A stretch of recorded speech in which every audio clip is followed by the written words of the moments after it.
Tonight on To The Point, a road safety crisis. Pedestrian after cyclist being hit. Why declaring a state of emergency over the issue might happen soon. 3 people shot and killed in Lodi. Tonight, what we know about the man arrested, plus waiting for wages. They were told specifically by the company that they were going to be paid, and they just weren't. Months after a Buca de Beppo closes, former employees say they are still without their last paychecks. And later, chip EBT cards are coming soon. Why state leaders have prolonged their release. Good evening. We start tonight with breaking news. A shooting in Grass Valley is under investigation. The Nevada County Sheriff's Office says 1 person was shot at a home off Conifer Lane. They were taken to the hospital, and roads are closed around Conifer Lane, Butler Road, Alpine Lane, and Walker Drive as the Sheriff's Office tries to contact a possible suspect inside a home. We will keep you updated as we learn more on this. Good evening. As always, thank you so much for starting your week with us here on To The Point. I'm Alex Bell. A woman is now dead after a car hit her last week in Sacramento. She is one of more than 260 pedestrians and cyclists who have been hit and killed by a vehicle in Sacramento city limits since 2012. And now city leaders want to declare a state of emergency. ABC 10's Becca Habegger shows us what this involves.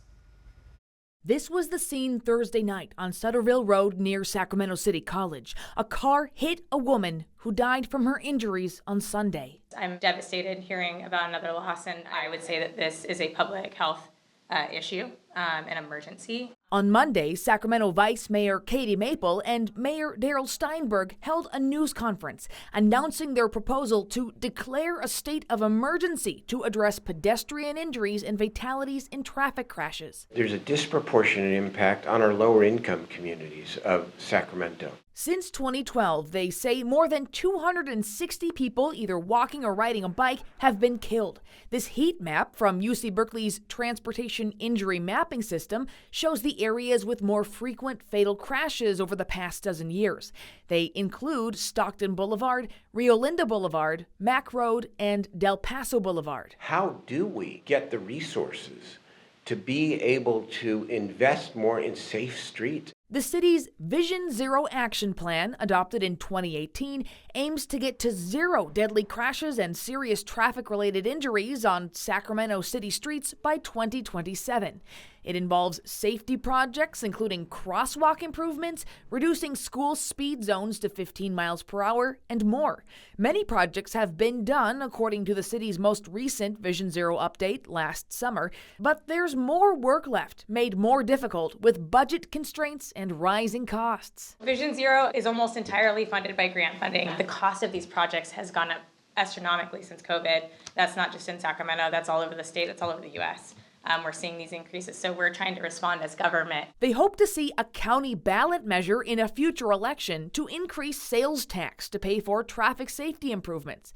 For now, they're looking for affordable ways to improve traffic safety and say declaring a state of emergency could potentially mobilize state funds, launch a public education campaign, and direct the city manager to work with police to increase traffic enforcement. I think right now there is very much a feeling in some places in the city that maybe you can get away with it, and you do see people speeding down the streets. They say traffic safety improves with awareness and accountability.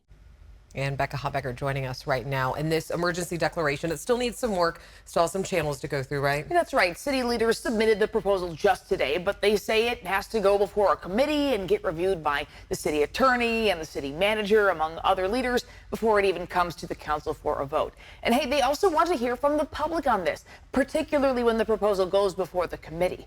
They want ideas on how the city can improve pedestrian safety and where people think it is needed the most. All right, Becca, thank you so much. Yeah, and I should mention, by the way, sorry, I forgot a point.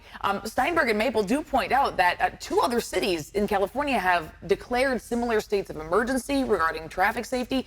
City of San Francisco and Carlsbad. That's been in recent years, and Carlsbad reports some fairly optimistic statistics, so they're hoping that Sacramento can follow suit. Yep, and we will continue to follow this. Becca, thank you so much.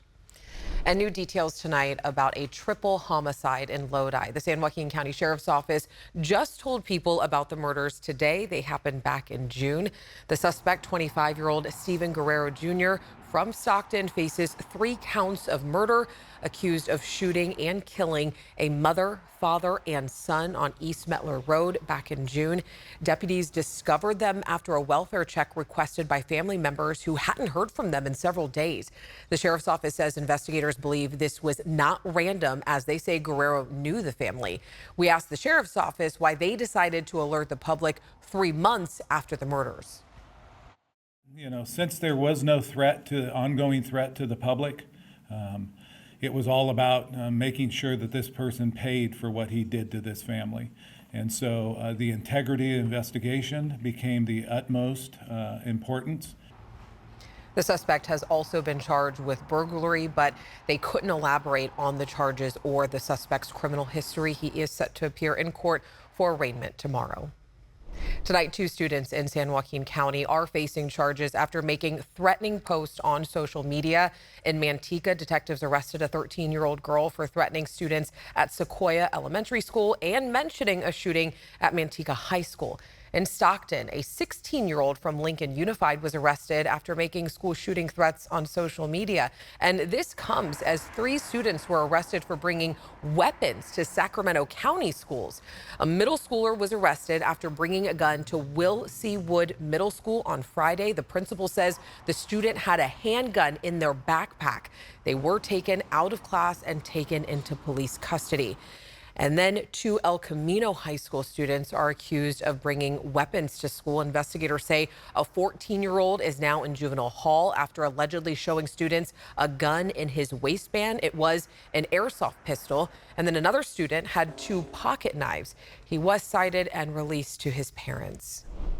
Tonight, a sexually violent predator could be placed in Sacramento County. William Stevenson is supposed to be placed in Placer County, but the county is having issues finding a location for him. During a status hearing today, the county suggested expanding to Sacramento.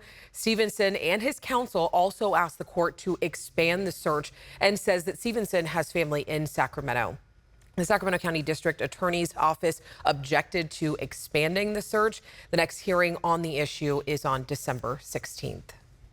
The man accused of apparently trying to assassinate former President Donald Trump faced a judge today to hear 2 gun-related charges against him. The apparent assassination attempt happened at Trump's Palm Beach golf course on Sunday. Keep walking! New body camera video shows law enforcement in Florida detaining Ryan Wesley Ruth, the man accused of apparently trying to assassinate former President Trump at his golf course in West Palm Beach. We do not have information that he's been acting with anyone else at present. This morning, Ruth in a federal courtroom charged with possession of a firearm as a convicted felon and possession of a firearm with an obliterated serial number. He did not enter a plea. He's expected back in court to be arraigned on September 30th. Officials say more serious charges could follow. According to court documents, cell phone data tracked Ruth at Trump's golf course for nearly 12 hours yesterday, starting at 2 in the morning. Agents found a digital camera, a backpack, a loaded SKS-style rifle with a scope, and a black plastic bag containing food. A Secret Service officer spotting the barrel of a rifle sticking out of the shrubs along a fence as Trump was just a few hundred yards away. The subject, who did not have line of sight to the former president, fled the scene. He did not fire or get off any shots at our agents. Federal investigators have not determined a motive. Sources familiar with the investigation say they are looking into whether Ruth had any frustrations with Trump's position on Ukraine. Trump blaming President Biden and Vice President Harris on social media, saying the would-be shooter acted on their rhetoric. Biden and Harris condemning political violence. No place in political violence for political violence in America. None. Zero. Never. Investigators are crediting a witness for helping them track down Ruth. Law enforcement says the witness took a picture of the license plate of the car that he got into, and that was key to his capture. Still ahead on To The Point, months after employees were let go from Buca de Beppo, they say they are still without their last paychecks. And a touch warmer tomorrow, highs in those mid to upper 70s in the valley, and a break from the rain, but there's another shot of rain coming on Wednesday forecast after the break. Plus, cracking down on EBT fraud when chip cards could finally be coming to California.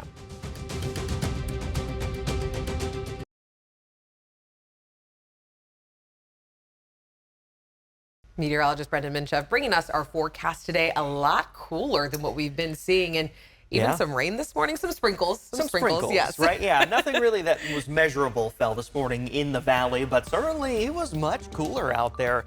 Taking a look at radar before we get to temperatures, there's still showers, mainly north of Interstate 80 in the high country, and then some very light showers in the upper Sacramento Valley, some light showers near Clear Lake right now. Those are falling apart within the next 3 hours or so. They could be in the Sacramento area.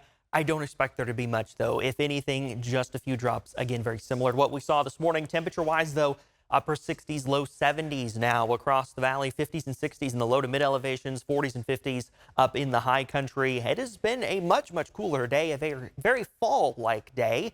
Tomorrow will be fall-like as well, starting off in those middle 50s tomorrow with some clouds. Tomorrow afternoon, a touch warmer, but still well below average. The average high for the time of year, 89. Tomorrow, we're going to be in those mid to upper 70s, most of us. Some locations like Stockton, Modesto, and Colusa, all topping out in the very low 80s tomorrow. Upper 50s, low 60s in the high country, and then 60s and 70s in the foothills for Tuesday. Here is Futurecast. And again, within the next 3 hours or so, those light showers continue to fall apart, but then they'll be closer to the Sacramento area, closer to places like Auburn, Placerville. Just going to be some light rain. Rain really tapers off as we go through the overnight. Just some clouds. Tomorrow, most of us stay dry. More clouds come in, though, late Tuesday ahead of our next system, and Wednesday is going to be the next opportunity for us to see some light showers in the valley, especially in the afternoon and evening hours. Better chances of rain, some moderately heavy rain at times, too, for the Sierra on Wednesday afternoon and evening. So Wednesday is a weather impact alert day. Temperatures back in those low to mid 70s in the valley for Wednesday.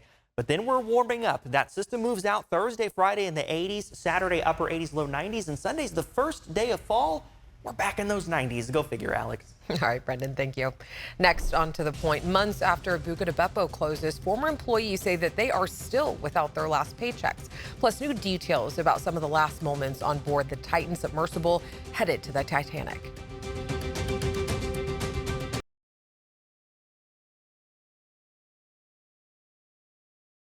Welcome back. Dozens of employees who were let go after a Buca de Beppo Italian restaurant shut down say that they have not been paid promised wages.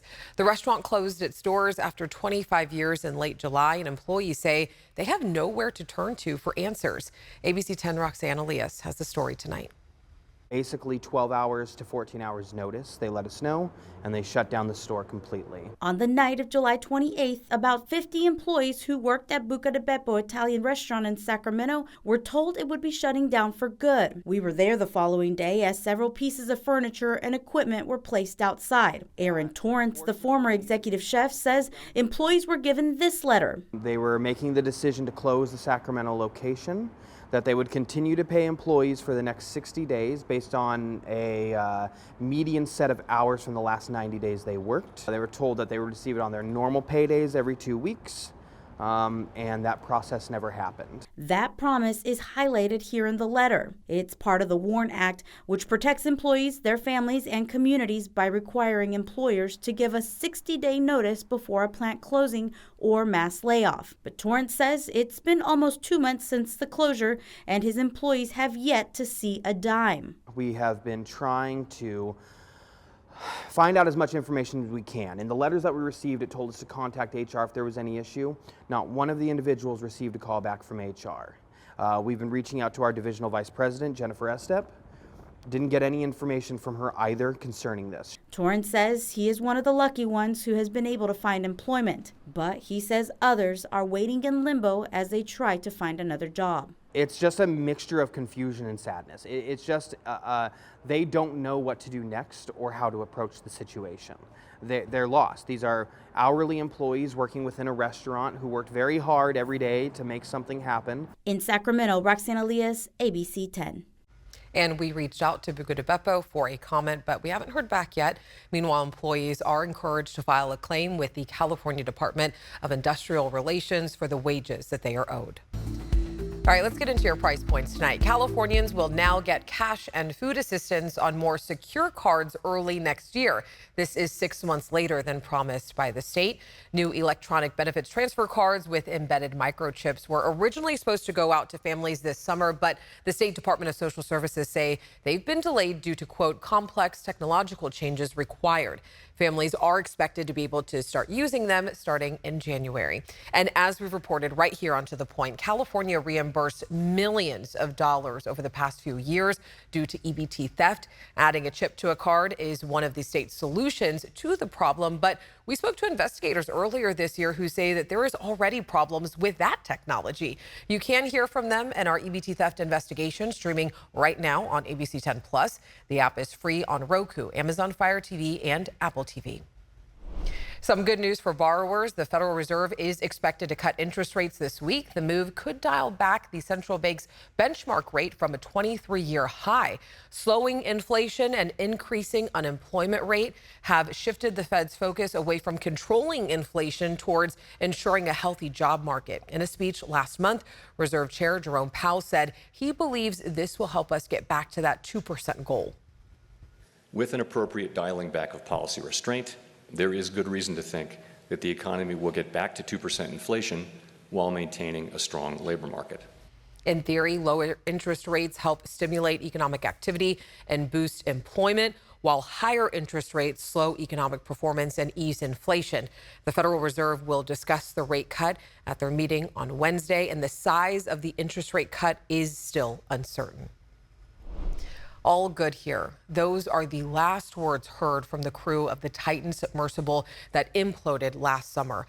All 5 people on board died, and tonight reporter Zareen Shah shares new details in the investigation.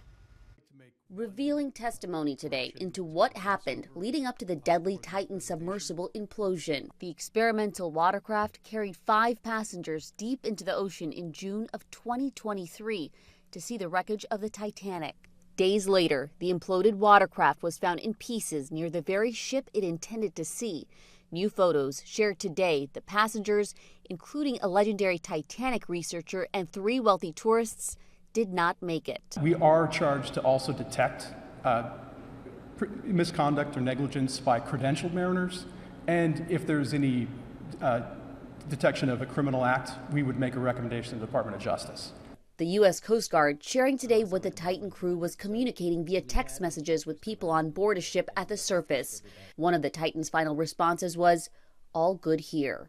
Investigators testified that there were many problems during previous trips, including equipment issues, including 70 equipment issues in 2021 and 48 more in 2022. And OceanGate's former engineering director, Tony Neeson, said that whenever issues were brought up, the chief would disregard them.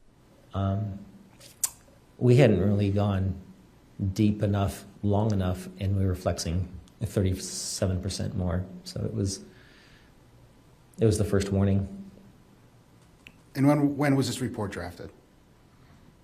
I released it October 10th, 2018. And from when you released that report until 2019, were any corrections or modifications made to the carbon fiber hull? No. Neeson testifying that CEO Stockton Rush, who was killed in the implosion, did not listen to concerns. OceanGate says it has been fully cooperating with the Coast Guard and NTSB investigation since they began. And the Titan has been making trips to the Titanic wreckage since 2021. This hearing is expected to last 2 weeks. Coming up next on To The Point, a local grandpa completing his one-wheeled mission.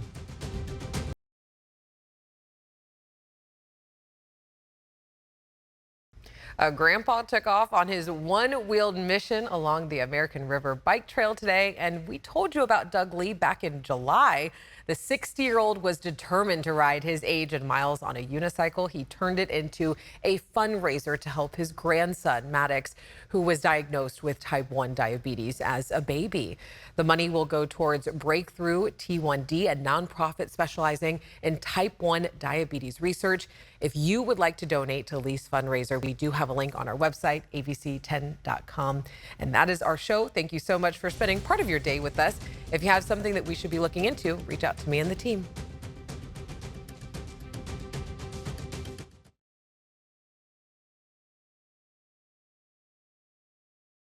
Hey, it's Alex. I just wanted to say thank you so much for watching. The To The Point team and I love hearing from you, and I hope that you'll stay in touch. And don't forget, you can always email me and the team at tothepoint@abc10.com, or you can even send us a text message at 916-321-3310.